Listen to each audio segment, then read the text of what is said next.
Hello, folks. Welcome back. This is Chris in Central Pennsylvania. You know, I've been called the Refugee King sarcastically by some folks.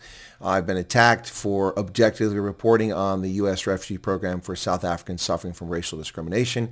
I've been slandered by news organizations in South Africa who've lied about the things I've stated, who misrepresented to push their agendas.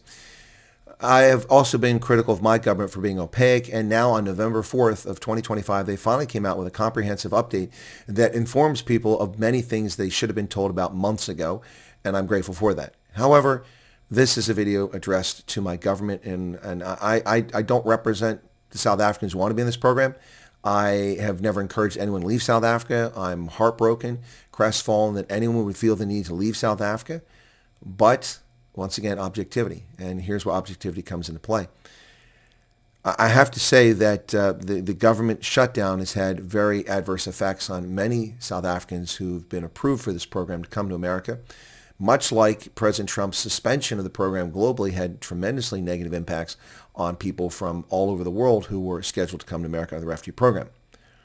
So now let's talk about the impact that's going on now. I have seen far too many times messages, emails, WhatsApps, Telegram messages, and comments in my chat from South Africans who have been given appointments on virtually no notice, and the people doing it are not doing it maliciously.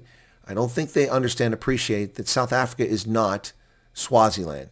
You can't be asked to go from the capital or to the capital tomorrow and get there in just a couple hours.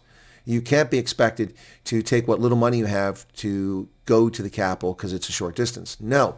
If you're asked to go to, now Cape Town as well, but if you're asked to go to Pretoria or Johannesburg and you're in Uppington, that is not a minor task. If you're told to go from Polokwane, Petersburg to Joburg, that is not a minor task. Too many South Africans are being put in a very difficult spot. Many of them that don't have much in the way of resources. They don't have the flexibility of the resource to just hop on a plane and fly to Joburg for a meeting tomorrow when you tell them today. Also, when you schedule a meeting for them, they come up there and then you tell them that's it. Then they go home and like a day later, you're like, okay, we need you up here in 2 days for your medicals. That needs to be addressed. The service providers from RSC, it appears, do not appreciate or understand, or maybe they don't have any control of this, the vast distances, the financial cost, the burden for South Africans to go to where the U.S. government needs them to go to be processed. And I'm calling on my government to wake up and start supervising these vendors more directly. Someone in the U.S. government should be in charge of this. The Government Technical Monitor, the GTM, is responsible for these contracts. And whoever the GTM is, are you surprised? I know that. Gee, because I've been one. And the contracting officer, those are the people responsible. But the GTM is a person on the ground in South Africa overseeing the execution of these contracts for RSC and the Amerikaners.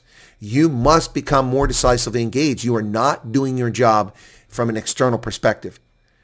I've got another message for somebody who has very little money, who is taking an inordinately long bus ride from one end of South Africa to Gauteng, only to get notified after being on the bus for several hours that that person's meeting was canceled so they could arrange someone else's time. They lost their time. You cannot treat people in this fashion.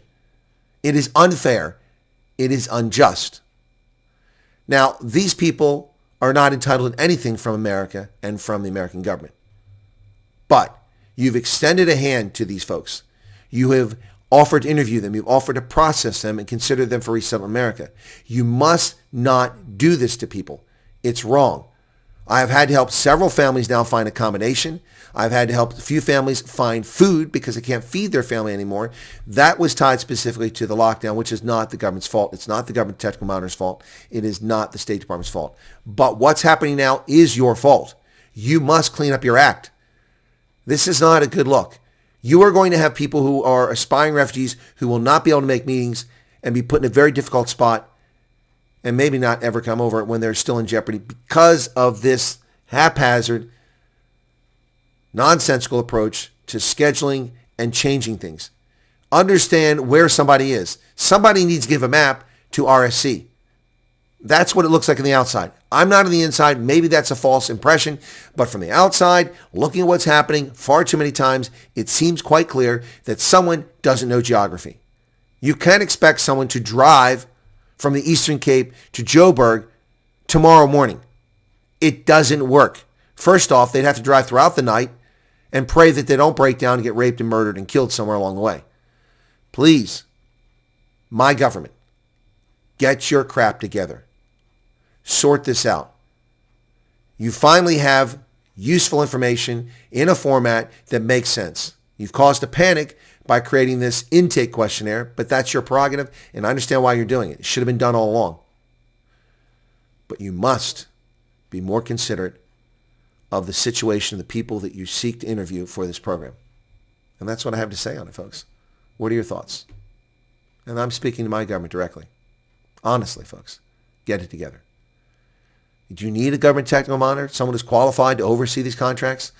I'm willing to step in. I haven't got time for a lot of things, but this is becoming very distressing to see how people are not being mistreated, but people aren't cognizant of the sacrifices they have to make in order to participate in this. Now, some people say, well, if they want to do it, they'll do it. Yeah, I agree. But that doesn't mean that we need to be callous or uncaring or not cognizant of the impact when we tell people and we jerk them around. All right? This isn't the Army. It's not hurry up and wait. Someone needs to provide a service. Let's get to it. Cheers.